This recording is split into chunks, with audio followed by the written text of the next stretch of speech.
Gegara medsos, Sandiaga kena semprot anggota DPR RI. Ditulis oleh Nina Nur di sihwar.com. Ketika Sandiaga diangkat menjadi Menteri Pariwisata dan Ekonomi Kreatif atau Menparekraf, saya termasuk yang bersedia untuk memberi kesempatan buat Sandiaga membuktikan kinerjanya dulu. Saya kira Sandiaga punya potensi dan kreativitas untuk itu. Kita kasih waktulah.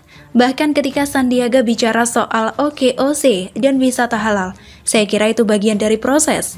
Anggap saja Sandiaga sedang brainstorming, menggali ide-ide untuk nanti mendapatkan ide yang terbaik. Termasuk katanya dia berkantor di Bali untuk dekat dengan pelaku usaha.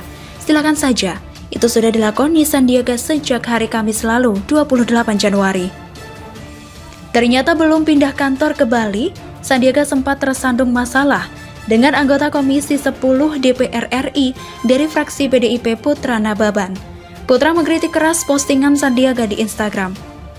Dari 50 lebih anggota Dewan di Komisi 10, hanya 2 yang hari ini menerima ajakan lari pagi saya, sembari meninjau usaha-usaha ekonomi kreatif yang ada di kawasan GBK. Untuk Komisi 10 yang lain, saya dan Bu Ed Dewi Koryati tunggu di hari Selasa depan. Kita olahraga sambil bertukar pikiran untuk menggarap potensi lapangan kerja di sektor pariwisata dan ekonomi kreatif. Sampai jumpa. Kata Sandiaga dalam video yang dia posting pada hari Selasa, 26 Januari. Video ini sudah dihapus, yang ada screenshotnya saja yang saya dapatkan dari suara.com. Suara.com sempat mencatat beberapa komentar netizen terhadap video itu. Ada yang sempat mengingatkan bahwa yang dikatakan Sandiaga terkesan tendensius. Orang punya agenda sendiri, kalau Bang Sandi orangnya memang suka olahraga. Jangan mau cari panggung dengan menjatuhkan orang lain. Seakan kita lebih baik. Tulis salah satu akun netizen. DPR Komisi 10 itu mitra kerja, bukan mitra lari. Jika semua mitra kerja ajak lari, bermitra untuk kerja kapan? Gimana kalau besok setiap anggota DPR yang ajak mitra kerjanya lari? Komentar dari salah satu akun netizen. Benar saja, akhirnya Sandiaga kena semprot Putra Nababan. Dilansir dari cnnindonesia.com, video Sandiaga itu dianggap sebagai framing negatif terhadap para politisi yang tengah bertugas di Komisi 10 DPR RI. Sandi harusnya sadar dirinya adalah pembantu Presiden Jokowi. Dia harus berhenti menciptakan sensasi-sensasi politik kosong dengan memberikan bingkai framing negatif terhadap mitra kerjanya. Seolah 50 lebih anggota Komisi 10 tidak bisa bangun pagi dan lari pagi, serta tidak mau ikut menyaksikan usaha ekonomi kreatif di GBK, kata Putra. Ternyata, menurut Putra, Komisi 10 sama sekali tidak pernah diundang ikut kegiatan lari pagi tersebut. 158.000 lebih masyarakat sudah membaca unggahan itu pasti berpikir anggota Komisi 10 tidak memenuhi undangan lari pagi dan tidak berkenan melihat langsung usaha ekonomi kreatif. Padahal, undangannya fiktif dan rekayasa Sandi saja. Jadi kebohongan publik ini harus diklarifikasi, kata Putra. Bukan soal itu saja, Putra Nababan juga mengungkap banyaknya kegiatan Sandiaga di medsos. Sehari bisa 3-4 kali posting. Ini jadi pertanyaan kita, sebenarnya apa yang sudah dikerjakan olehnya? Rasanya kok tidak ada dan hanya terus-menerus mencari sensasi agar mendapat simpati di media sosial, ujarnya. Dalam sebuah rapat kerja dengan Komisi 10 DPR, Sandiaga disebut sibuk memposting kegiatannya di medsos. Putra pun menegurnya dengan menyampaikan interupsi sebelum rapat ditutup. Interupsi pimpinan memberi masukan saja kepada saudara menteri. Di saat kita sedang rapat kerja resmi seperti ini, untuk tidak mengupload postingan-postingan di media sosial yang terkait dengan kegiatan Anda, kata Putra. Putra menyampaikan hal itu agar DPR RI terjaga martabatnya dalam melakukan kegiatan rapat kerja.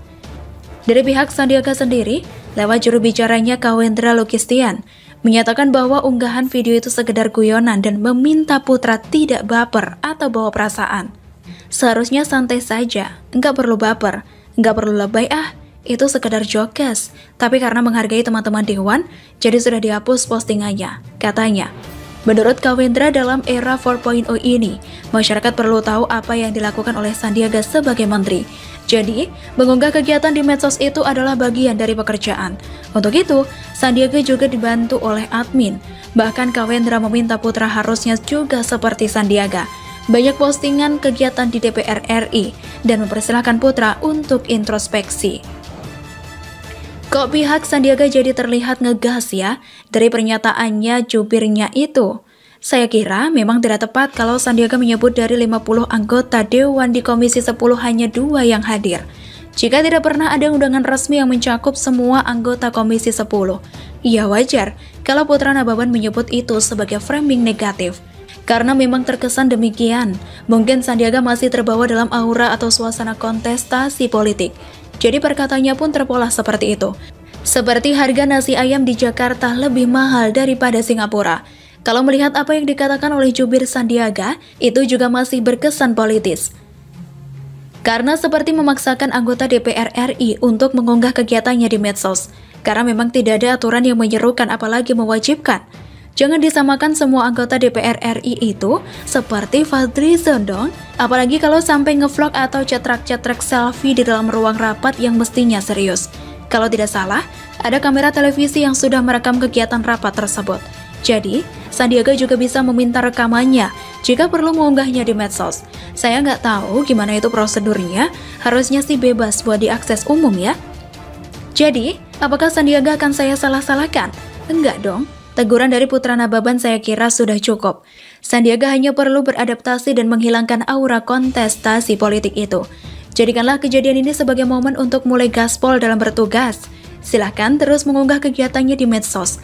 Tapi, jangan kayak Fadlizon ya, selalu dari kura-kura.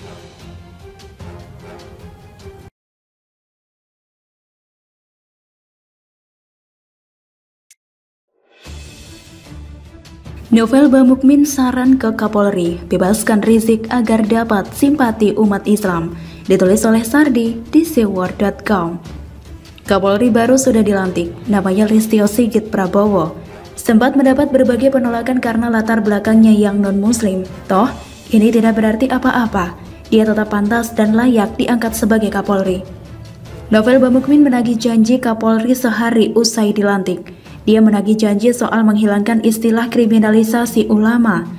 Menurutnya, dia harus bisa membuktikannya pada sejumlah kasus yang menyeret ulama belakangan ini.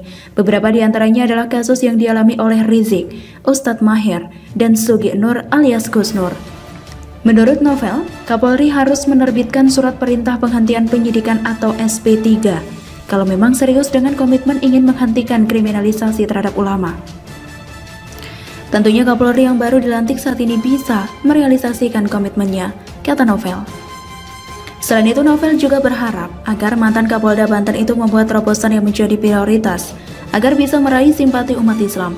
Caranya dengan membebaskan IB, HRS, Ustadz Maher, dan Gus Nur, serta ulama lain saat ini mempunyai status belum SP3. Katanya, kalau Novel udah buka suara, berasa kayak orang paling penting di negara ini. Seolah sudah mewakili seluruh umat Islam di Indonesia. Sungguh tak tahu malu. Sebagian besar pasti mual dengan ucapan orang ini. Siapa pula yang mau diwakili olehnya? Lebih tepatnya orang ini mewakili gerombolannya sendiri. Gerombolan yang sedang sakit hati karena junjungannya dan rekan-rekannya sedang menikmati hukuman sebagai tahanan. Dulu sering bilang siapapun tidak boleh intervensi hukum. Apakah Novel masih ingat itu saat kasus Ahok sedang bergulir? Dengan arogannya bicara seperti itu, bahkan ultimatum presiden tak boleh ikut campur. Sekarang, kok malah mau menyetir Kapolri untuk terbitkan SP3? Cermin, mana nih cermin? Novel juga dulunya tak setuju Listio jadi Kapolri. Dia mengaku khawatir dengan Listio yang non-muslim mengisi posisi Kapolri. Karena dia takut jika kalangan Islam makin tersudut dan teraniaya dengan kehadirannya.